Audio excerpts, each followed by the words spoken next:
to take a year off of alcohol. And in this video, I'm going to explain why it has to be a year, what to do, what's going to happen, what to expect. Now, if you are thinking about taking a year off or stopping drinking for a while, the only reason that somebody would do that is because their relationship with alcohol has become problematic.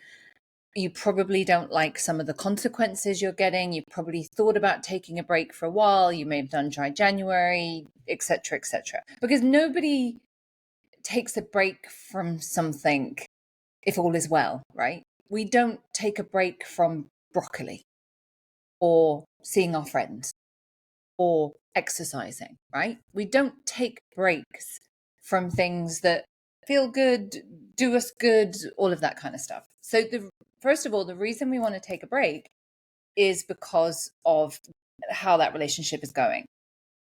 Now, it needs to be a year. There's several reasons for that, and I'm going to go into what those reasons are. But I want you to know this. A year is actually not a very long time. It really isn't. However old you are when you're watching this, I'm just going to assume that if you continue to drink, you're going to have decades of drinking ahead of you, if you so wish. Decades and decades and decades ahead of you. Maybe 30 years, 40 years, who knows? 50 years of drinking alcohol ahead of you. So think of all of the time ahead of you, however many years that is. What is 12 months within those decades? It's not very much. So you are going to give yourself the gift of 1 year, and you're going to see what happens. Now, this is why it has to be 1 year. Taking short breaks, like doing dry January or sober October, whatever it is, it just isn't long enough for your body and your brain to recover from the toxic effects of alcohol. It just isn't long enough. It takes at least 90 days plus for your brain chemistry to start functioning the way that it was designed. So it needs to be a year because you have to allow time for your body to recover from having to deal with such a toxic substance repeatedly. Your brain, your gut, your hormones, sleep, energy, all of those things will have been massively impacted by alcohol. So you need to give it time, not just to kind of flush it all out. I mean, it's going to be flushed out within a matter of days, but your body is so used to operating in almost like this kind of crisis state. I want to explain this. This is my little metaphor, right?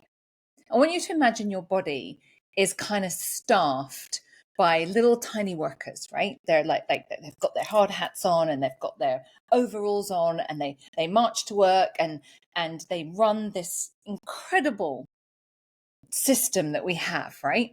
There's some of the workers are pumping blood and some are cleaning cells and others are dealing with the gut and others are kind of working in the brain and others are keeping bones strong and making muscles work, right? So there's all these little workers and they're all doing these little jobs.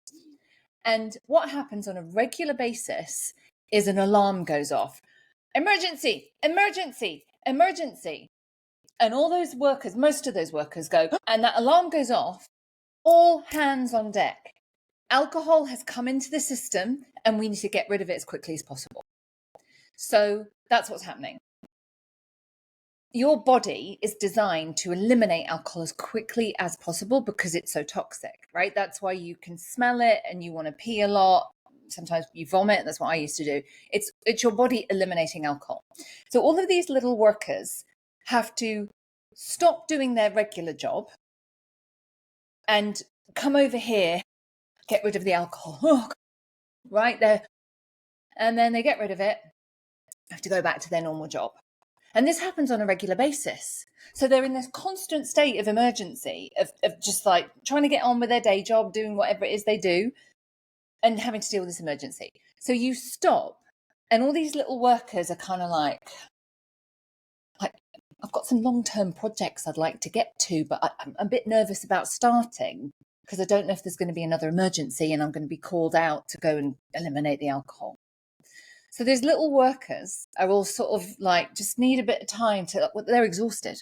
First of all, they're exhausted. You've been making them work overtime all the time. A bit exhausted, right? So they're just, first of all, they're tired. And now they're just kind of like, okay, like, want to get back to normal functioning, but not quite sure, right? So that's why it takes time. That's why it takes time. On top of that, you need to experience all the things there is to experience in a year sober. First vacation, Christmas, birthday, barbecues, weddings, all those things, right? So you need to experience all of those things for the first time. And that's why it just needs to be a whole year. Now, this bit you need to know, it's not enough to just stop drinking for a year. It's not enough. Sobriety is 10% not drinking alcohol and 90% emotional sobriety. And here's one of the things that you may not be aware of that you're going to get if you take a year off. You're going to get the gift of an abundance of time and energy. Because when we have a problem with alcohol, we do 4 things. We drink, we think about drinking, we think about not drinking, and we recover from drinking. And doing those 4 things requires energy and space to think thoughts. Bandwidth. So you are sacrificing 20, 30, 40, 50% of your bandwidth to doing those 4 things. So when you stop drinking, you're going to get bandwidth back. And again, you in the first few weeks, your body is sort of, coming out and recovering, but pretty soon you'll get up to speed and you're going to have this abundance of time and energy to spend in a different place. In this year, spend that energy on working on yourself. It's an invitation to work on yourself. And I want to be clear what I mean by that. Get to know yourself. Understand your patterns. All human beings have patterns of behavior. And your patterns of behavior, which is just the things you do repeatedly, or sort of, it's when you keep getting the same results, especially results that you don't want. There's a pattern there. There's a pattern there in your thinking and your processing. Now is an opportunity to understand what behaviors, what patterns, what habits do not serve you and begin to change them. What do you need to let go of? What do you need to do differently? What stuff do you need to heal from your past? This is the opportunity to do it. And here's what most people don't realize. If you take that opportunity to do this work on yourself, and it can be with therapy, with a coach, with a program, like there's tons of different ways of doing it. If you do this work on yourself, it leads to rewards that you can't even imagine right now.